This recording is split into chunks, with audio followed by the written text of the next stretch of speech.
Hi there. I have another book. It's been a while. This one is called A Week of Raccoons. You see all those raccoons crawling around there?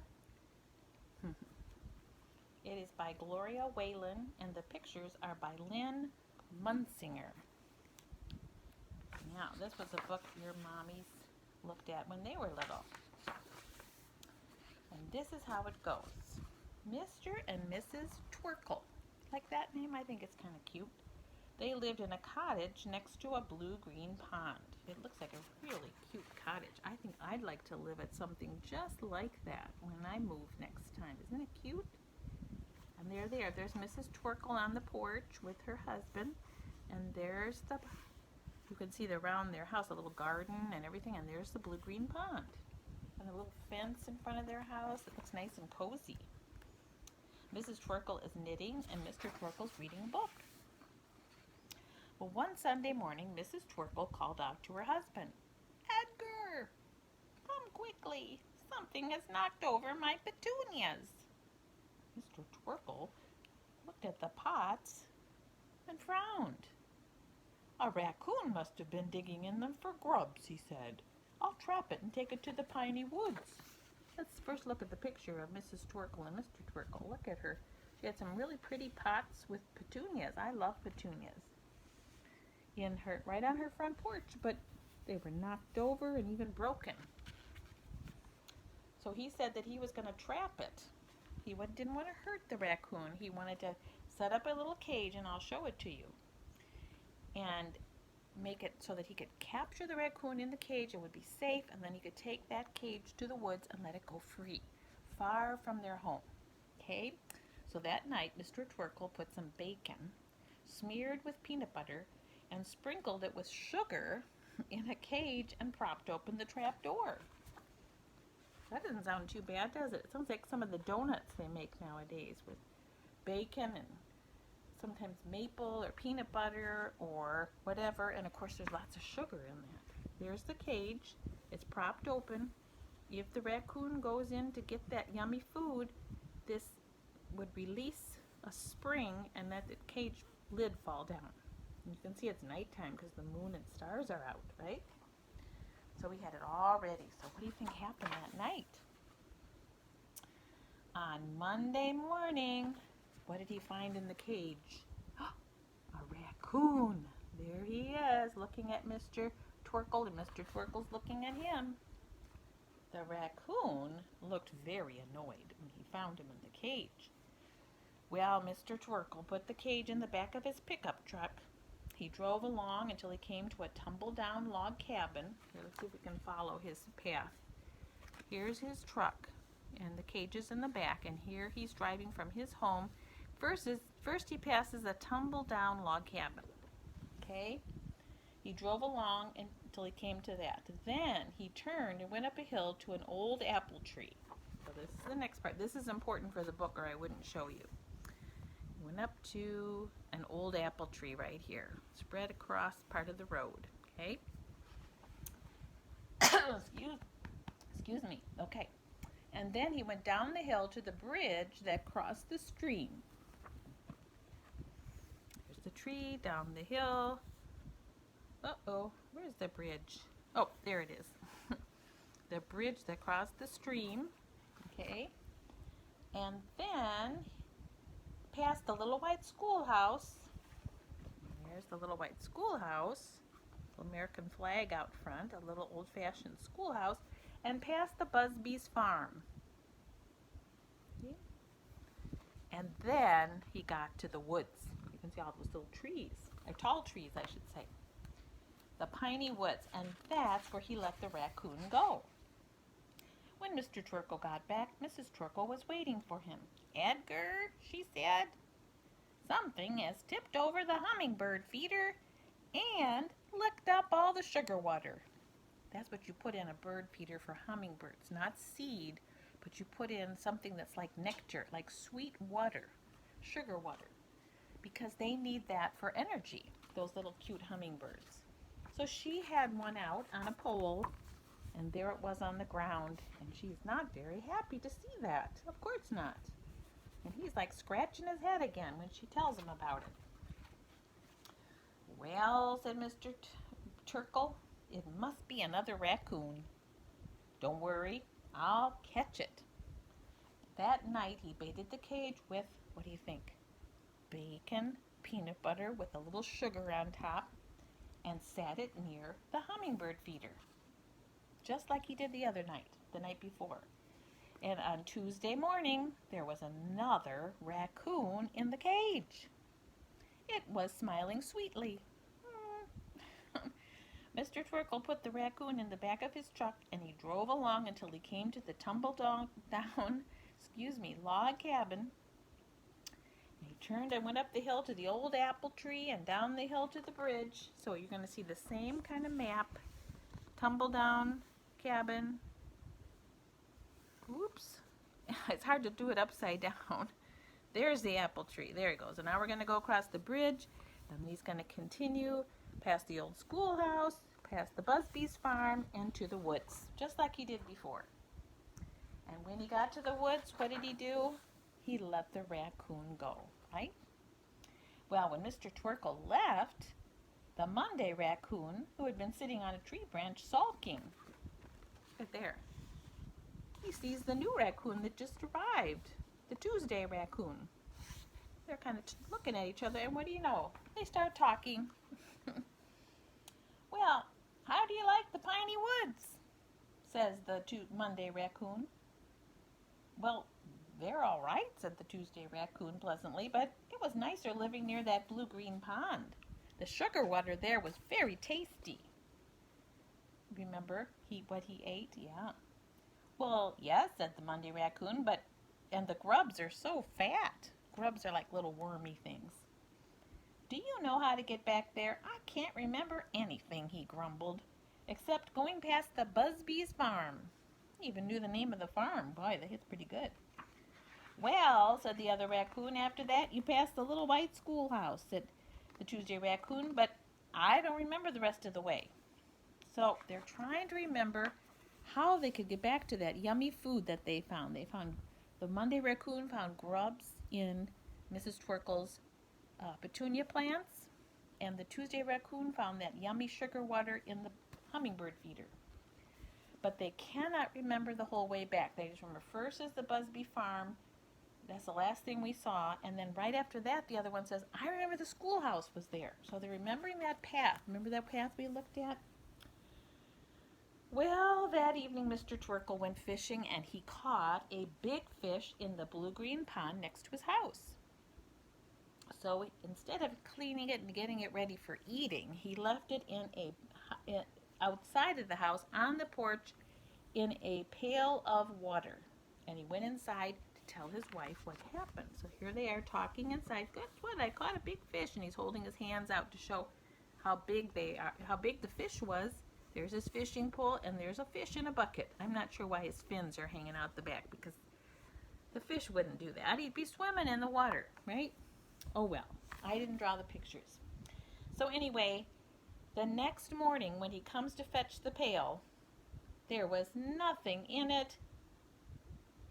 Oh, excuse me, it wasn't that morning, it was that night. He went out to fetch the pail to show his wife, and there was nothing in it but, what do you think? Fish bones. Oops, can you see it? There it is. The pail is dumped out, and there's the bones.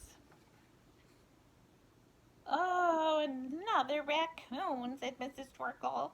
Yep, said Mr. Twinkle, and he smeared some bacon with peanut butter and sprinkled sugar on it. And he put it in a cage out for that night. And on Wednesday morning, what did he find? A raccoon sleeping in his cage. That raccoon didn't seem too worried. He put it in the back of his truck, and he drove along until he came to the tumble-down log cabin and the old apple tree, and past the hill to the bridge, and crossed the stream, and past the little schoolhouse, and then the Busby farm. So there's the whole path again. Zip, zip, zip. Here he is crossing the bridge over to the schoolhouse, the barn, and the woods. And who's in the woods? Two raccoons from the first part of the week. Can you see them? I hope.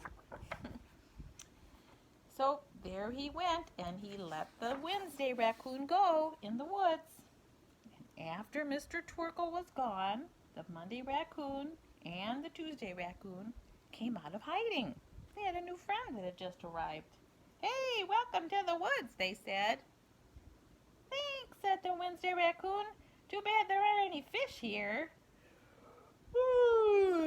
He was still sleepy, so he yawned, a big yawn. Well, the Tuesday raccoon said, "There isn't any sugar water either." "Nor any grub," said the Monday raccoon.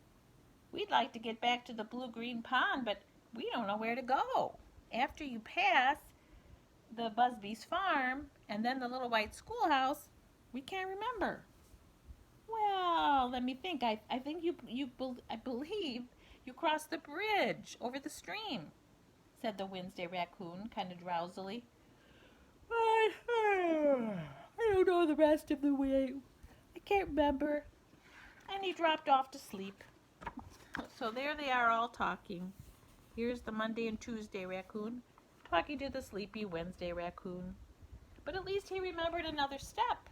Now we've got the Busby farm, the little white schoolhouse, and number 3, there's a bridge over the stream that the Wednesday raccoon remembered. They're thinking. They're helping each other, aren't they? Well, after lunch on Wednesday, Mrs. Twinkle asked Mr. Twinkle to take the garbage out to the garbage can. And when Mr. Twinkle went out, guess what? Do you know what raccoons really like to do? They like to eat garbage. Yuck. Well, he found his garbage can tipped over, and the garbage was scattered all over his yard. Mr. Twinkle sighed and baited up the cage again. There he is by his garbage can all over the place. Got a nice garden back here, but a mess to clean up, doesn't he? So he thought, I better get another cage ready for the night. And so what did he put in that cage?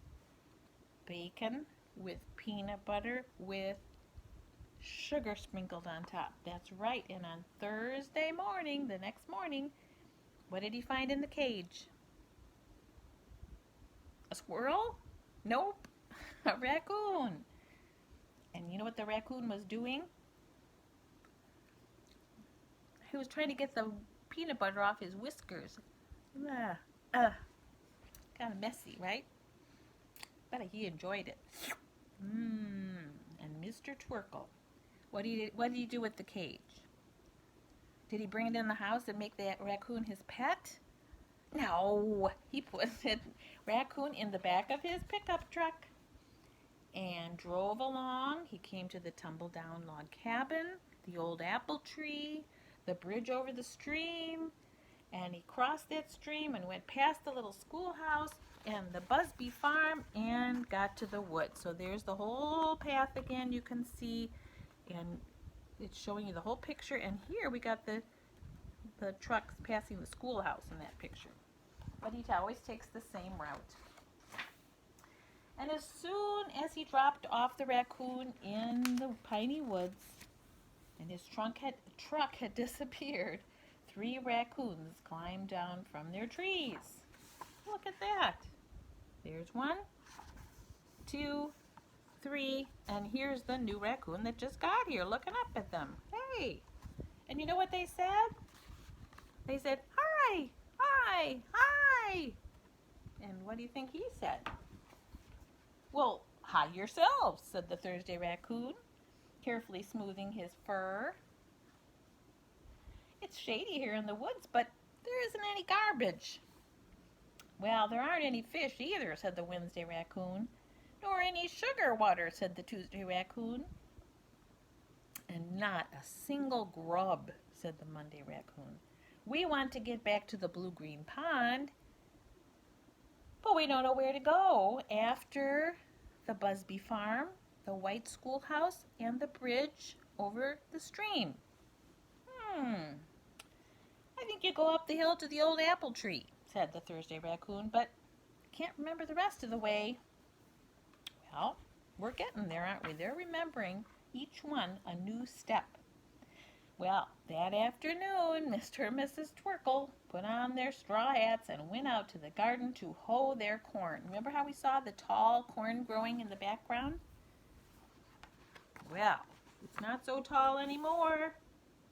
And they don't look too happy because look, there's corn on the ground and corn bent and pulled over.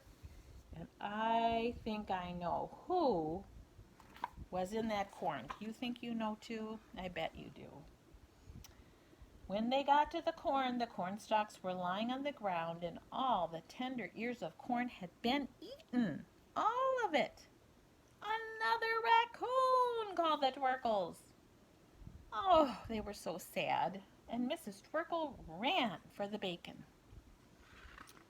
Well, I remember my grandpa telling me that sometimes coons, he called them for short, raccoons, but he said coons, got into the barn and ate some of his food in the barn. He didn't like that too much either. Well, on Friday morning, there was a raccoon. My grandpa was a farmer, by the way. On Friday morning, there was a raccoon in the cage.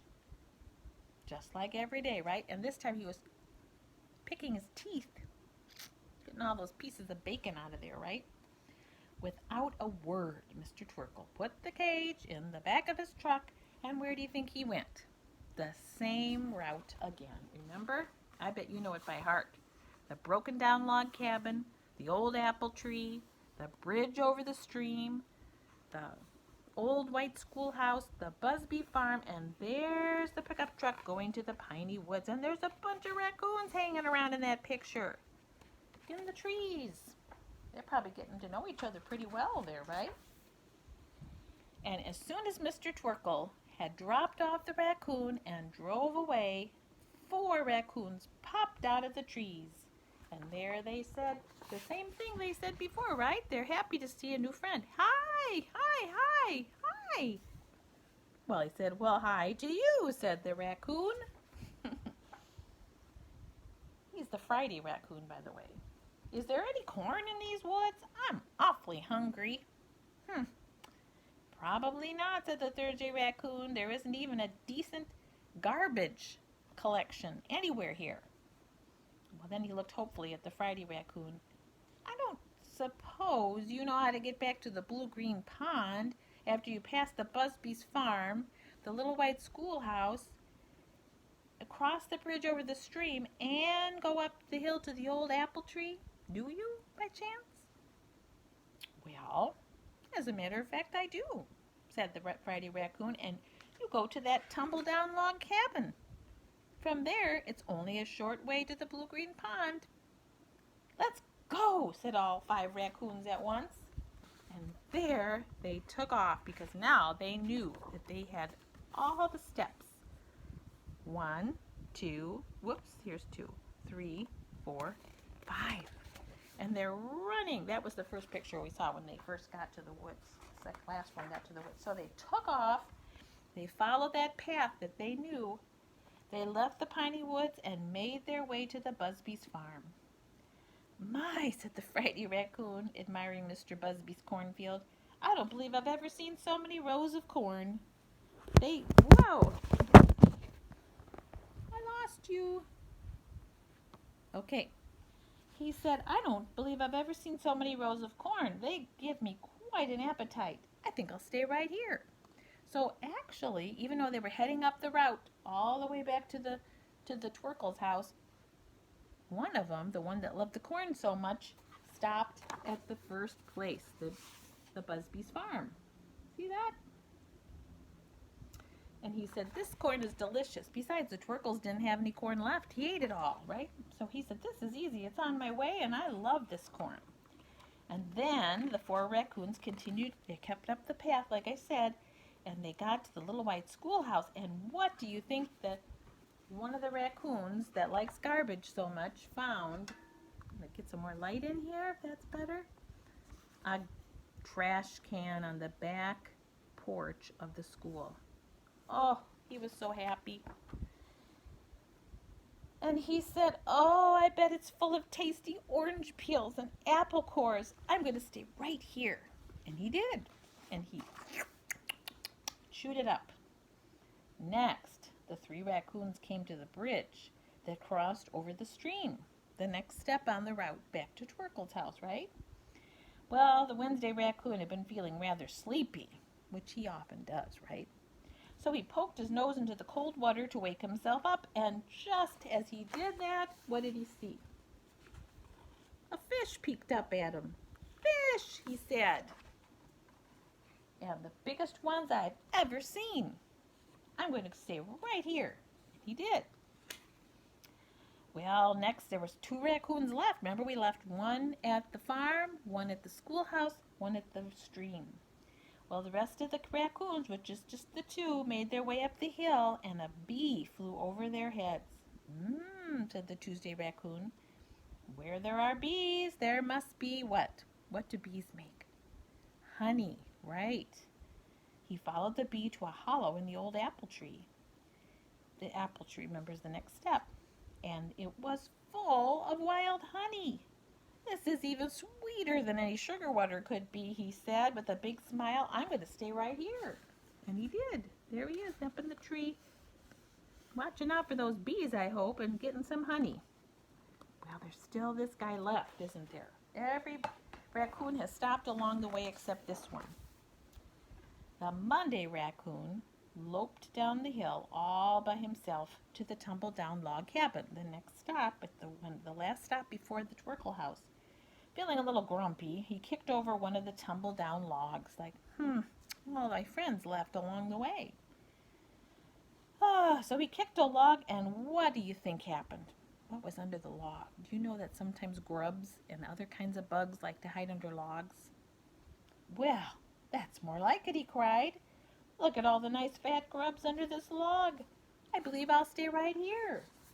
And he did.